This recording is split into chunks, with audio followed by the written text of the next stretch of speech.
Chú Ngân, tôi có một chuyện quan trọng hơn muốn nói. Nếu chúng ta hợp tác tốt với nhau, có thể sẽ thành công. Bây giờ, Võ Tòng nói muốn làm một việc gì đó. Trưởng làng sẽ rất thích nghe. Cậu nói đi. Đất của làng, năm nay có thể tưới nước được chắc chắn có hơn 200 mẫu. Những năm qua, mọi người đã vất vả san lấp để chuẩn bị tưới nước. Tính ra có hơn 200 mẫu. Võ Tòng, cậu muốn nói gì? Trưởng làng, 200 mẫu đất canh tác. Mấy ngày nay chú hãy làm một số tuyên truyền. Hãy đánh tan ý định trồng lúa mì của mọi người. Đều trồng dưa hấu, tất cả đều trồng dưa hấu. Cậu nghĩ ra ý tưởng này thế nào? Trong ý thức của trưởng làng, việc lấy lương thực làm trọng tâm tuyệt đối không thể lay chuyển. Trưởng làng, đây là lần đầu tiên trồng dưa hấu ở mảnh đất này. Sản lượng cao, chất lượng tốt, có thể bán được giá cao ngoài thị trường. Theo giá hiện tại, giá tối thiểu một cân dưa hấu là 10 xu.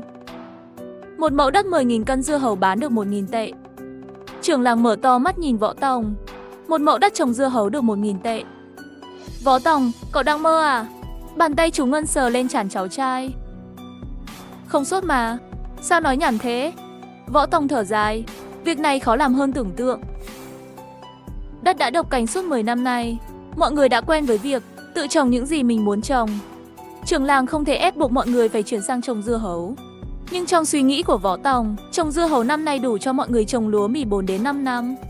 Chỉ với thông tin này, Võ Tòng dự định kiếm được 40 đến 50 vạn tệ ở mảnh đất này. Trưởng làng, ruộng có thể tưới nước của chú có bao nhiêu mẫu? 8 mẫu. Trưởng làng đời trước ưu ái tôi, cho tôi thêm 3 mẫu. Ruộng 8 mẫu có thể tưới nước của chú. Chú nghe tôi, trồng hết dưa hấu. Gần đây khi gặp nhau, dân làng thường bàn luận trồng gì trên đất. Kế hoạch của trưởng làng cũng là kế hoạch của phần lớn hộ gia đình trong làng.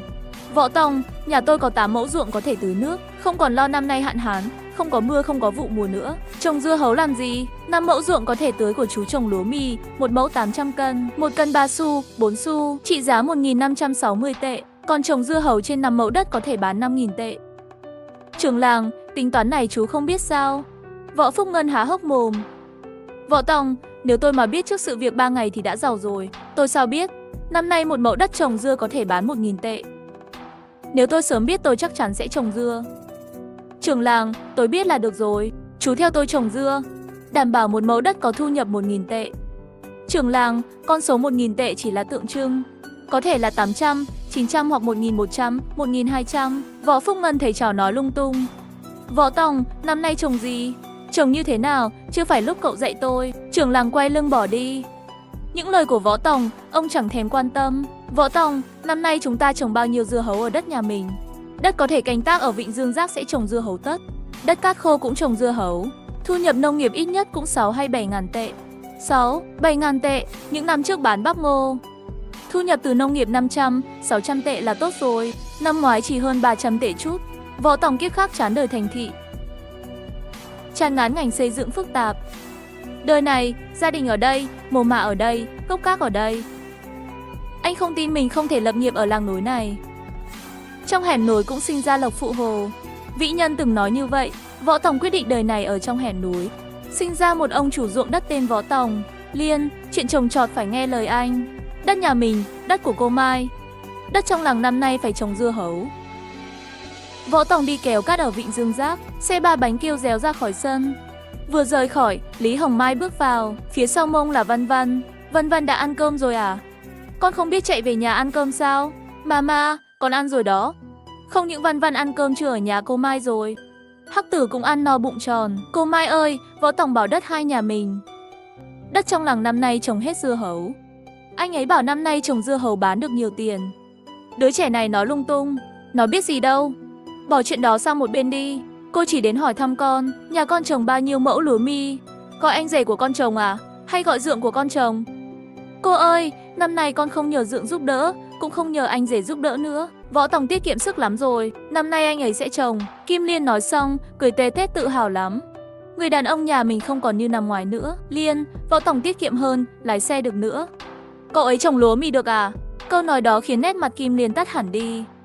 Võ Tòng làm việc đó đâu có được. Đúng thế, Võ Tòng không trồng lúa mì được, nhưng anh ấy bảo mảnh đất nhà mình năm nay trồng dưa hấu cả.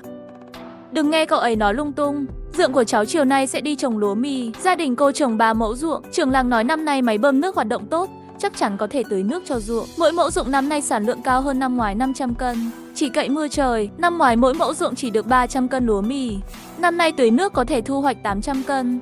Nghĩ tới đó thấy vui quá đi mất. Tâm trạng của Lý Hồng Mai cũng là tâm trạng của tất cả phụ nữ nông dân trong làng Lương Sơn Bạc. Cô ơi, nhưng Võ Tổng nói, nếu trồng dưa hấu thì bán được 1.000 tệ. Cô tính xem đi, nếu như một mẫu ruộng thu hoạch được 3.000 cân lúa mì mới bằng. Lý Hồng Mai mặt một màu ngạc nhiên, cô ấy thấy vợ Võ Tổng tính toán lầm lẫn. Cô ơi, hãy đợi anh Tổng về nói chuyện rõ ràng với cô. Lý Hồng Mai ôm bối bối, cháu gái ruột yêu quý, toàn nghĩ một mẫu ruộng có thể thu về 1.000 tệ. Không thể nào. Không biết tại sao Võ Tổng tính toán như vậy. Chỉ vì Võ Tổng bắt đầu làm lại cuộc sống từ tháng Chạp. Võ Tổng, nói chuyện với em một chút. 3 đứa con cô Mai đi học, một lần phải trả hơn 100 tệ. Bây giờ là mùa cấy lúa mì rồi, mua giống, mua phân bón và những thứ khác. Võ Tổng ngay lập tức hiểu tâm trạng vợ mình. Gia đình Lý Hồng Mai gần đây tài chính hơi khó khăn, muốn giúp đỡ một tay. Liên, em cũng biết tính cách cô ấy mà. Nếu cho cô ấy tiền, cô ấy có lấy không? Nhưng cô ấy túi tiền cũng không nhiều. 3 đứa con đi học, mua bút, mua tập vở và những thứ khác. Phải làm sao? Ý anh là bắt đầu đặt cọc từ nhà cô Mai. 5 mẫu ruộng tưới nước trồng dưa hấu, anh đã đặt hết rồi. Đoạn này Kim Liên nghe hơi lạ. Võ Tổng giải thích lại kỹ hơn. 1 mẫu đất cọc 300 tệ. 5 mẫu đất cho cô Mai 1.500 tệ. Hàng xóm có 5 mẫu ruộng tưới nước phải trồng dưa hấu. Ruộng 8 mẫu của trưởng làng cũng cần đặt cọc. Ruộng 8 mẫu cho trưởng làng 2.400 tệ. Nghĩ xem toàn làng có hơn 200 mẫu ruộng, anh đặt cọc trồng dưa hấu, anh có kênh tiêu thụ, lấy 2% lợi nhuận trên 10.000 cân. Chỉ trong nửa tháng bán dưa hấu thôi cũng thu về 4 đến 5 vạn tệ. Gia đình cô Mai, trưởng làng và những gia đình khác, năm nay thu nhập có thể tăng gấp 4 lần. Liên, anh quyết định làm ăn theo hướng này.